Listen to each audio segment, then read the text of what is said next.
They put that sweet old lady that has never had a criminal record behind bars before she was able to go and see the judge to be released from the psych ward. If you don't know what happens when you go inside of a psych ward, if you're new to treatment and you're just trying to go in there to get the help that you need, but you've never been before, it will help if you have some type of guidance to what you could experience. This is a story about an elderly lady that came to the psych ward after having depression and feeling lonely. Her husband had passed years ago. Her children had all lived out of state. And she said, you know what? I'm gonna check into this ward, get some help, maybe get on some medications. But what she ended up experiencing was far outside of the scope of what she was expecting. Hey, we are living in a psych ward. I'm quite sure this is psych ward. I'm quite sure. So first of all, this was a very, very sweet old lady. She lived alone. She cooked for herself. She was self-sufficient. She was very nice to all of the other patients. When she was checked in, she answered all of the questions well. She didn't have any current suicidal ideations. She was just very depressed, very lonely, and she was thinking, maybe I need to be put on some form of medication. But considering her life circumstances, it made sense as to why she would feel the way she felt. Now, bless her heart, she thought that she would only be staying in the psych unit for about 2 days. So once she came in and was brought up to the unit and she was told that it would be a 5 to 7 day stay, she was like, oh, no. I'll go to another place. You can let me out. She starts gathering her things, assuming that she can be let out. But then the staff had to quickly let her know, I'm sorry, ma'am, once you go through these doors, you have to comply with treatment to get out, or you have to sign an involuntary form. So she decides to sign this involuntary form where the hospital has 72 hours to release her from the facility. But in those 72 hours, weekends don't count and holidays don't count. Thankfully, she came in the middle of the week, so she did have to wait through the weekend, which was a little stressful. But top of the week, she was looking forward to being let out. However, within that 72-hour window, if the doctor deems it necessary that you are to receive treatment, because if they let you go and something ends up happening to you, the hospital is liable, then they can set a court date for a judge to determine based on your circumstances and reasons for being here if you should have inpatient treatment. So the doctor decides to give her a court date. And typically court dates can sometimes be a week in the future, 2 weeks in the future, in certain cases, sometimes even longer. And guess where the patient has to stay while they wait and figure that out? Yep, you got it, on the unit. So there could be things that you need to do. Feed your fish, have your pet get watched, work that you need to get to. And it can just inconvenience you completely. And this is the type of medical gaslighting where people end up having circumstantial diagnosis because they end up having an outburst or breaking down mentally because you're locking them outside of their regular way of living life. And they didn't know that they would be going through this. And the cycle continues. You're unheard. You're unfamiliar with the fact that this is how the system can go. But thankfully, even though her court date had her staying in the hospital for over a week, she was able to get her court date within a week. So it was my turn as a technician to escort her to court. So we hop in the hospital shuttle. We're escorted by security. We go to psych court and we're at this court building and they have different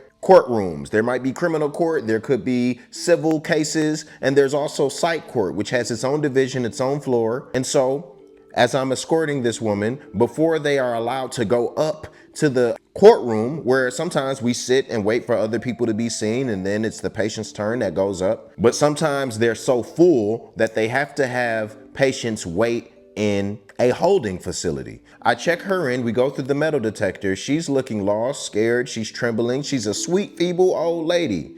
I'm just encouraging her, letting her know how the process works. But even I didn't see the next thing coming because as a technician, I've always gone straight up to court, escorted by the sheriff or the police, never had to sit in a holding facility with them. So here we are, we're going into like this little office sector that's in the hallway on our way up to the psych court.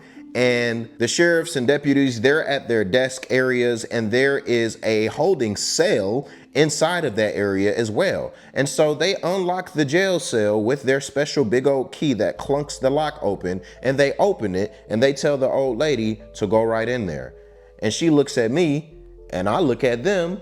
And they're like, yep, this is where patients have to go while we wait on the courtroom to get less populated. And I just saw like an inner heaviness just go over her. And there I was, and I said, well, if I just sit here with her, is that okay? And they said, no, we do not permit patients to sit up here. We've had situations like that. And there's only so much politicking that I'm gonna do with these guys speaking in a way that is very definite and very sure. And it's given very much, yeah, don't go speaking against what we got going on. This is how we do things. This is how we run it. Now, I'm not saying these cops are corrupt, mean, or anything like that, but that's the system. That's how they ran it. And so they escorted this lady inside this jail cell by herself. Is nothing but a bench in there. Now, it's not completely dirty or anything like that, but it's concrete chip floor, dim lighting, and a bench. No back support. It's just a hard bench in there, and she had to sit on that.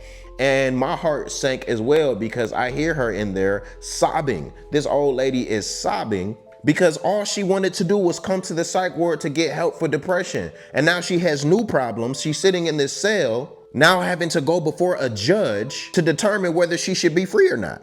So I'm not even allowed to talk to her, so I was encouraging her at first. I'm letting her know, you know what, it's gonna be okay. We're gonna head up there and things are gonna be fine. And then I get a look from the deputy. And he was trying to be cool about it, but he's just like, hey, we don't allow, there to be conversation. And I'm thinking like, why are y'all treating these people like criminals, bruh?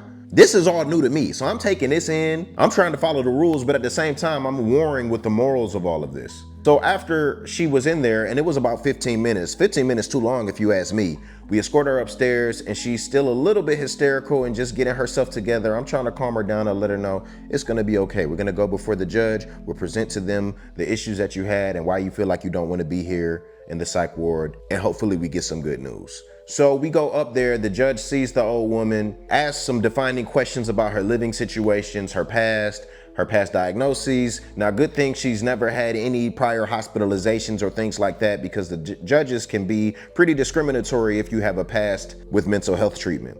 And so after they found out how many days that she's been in the ward, they seen that she's been going to groups, that she's been eating her meals every day, that she met with multiple staff members, the judge decided she could be let go at the end of the week. Now, up until that point, the judge's verdict that I was seeing at the end of these cases, they would say, all right, this patient is gonna get up to 30 days of inpatient treatment and up to 60 days of outpatient treatment. So what that means is, once they say that, that means that the hospital has legal liberty to keep a patient up to 30 days inside of the unit. Now, they can pick 1 out of those 30 days, 3 out of those 30 days, 29 out of those 30 days, but they have up to 30 days of inpatient treatment, which can be devastating for people that were just trying to fight for their freedom, not get gaslit or medically gaslit and misdiagnosed, and ultimately garner back control of their own lives. Now, I try to be as forthcoming as possible when I was in the ward and letting patients know about what happens when they go involuntary, what happens if they go voluntary, what I think is best for them in their case. And it just sucked that so many patients were introduced to that concept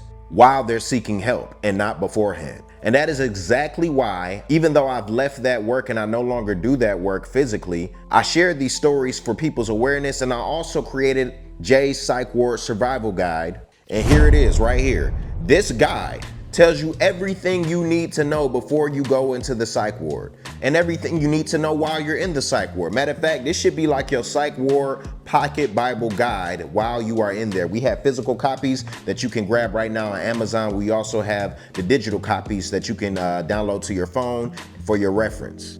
Imagine if she would have had that material or knowledge to know that, hey, when I go to the ward, this might be the circumstances that follow. Maybe she would be mentally prepared and already pre-plan what she's going to do.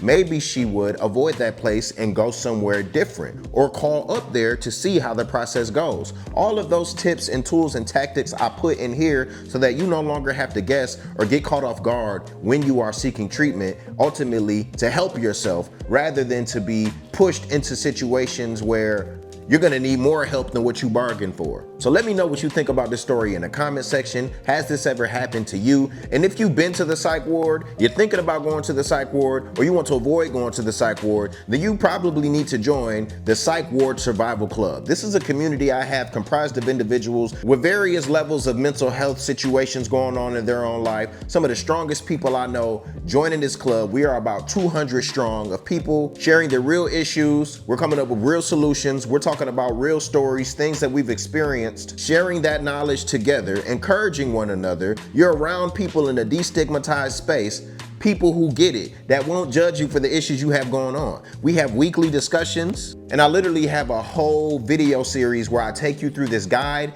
give you a copy for free, and walk you through how to successfully make it through the psych wards, get what you need out of it. Because when you do need help and in a time of crisis, you should be able to pull on the resources that we have available in society. And ignorance shouldn't keep you away from getting the help that you need. So we're here to solve that, and we're here to keep you in community of people who get it, so you don't have to feel by yourself, or like when you interact on the internet that other people are gonna know your business. This is a closed group. You have to be approved to get in. You fill out a couple of questions. So if this is a space that you feel you can benefit from, you need to run over there and join right now. Thank you all for watching, and I'll see you in the next video.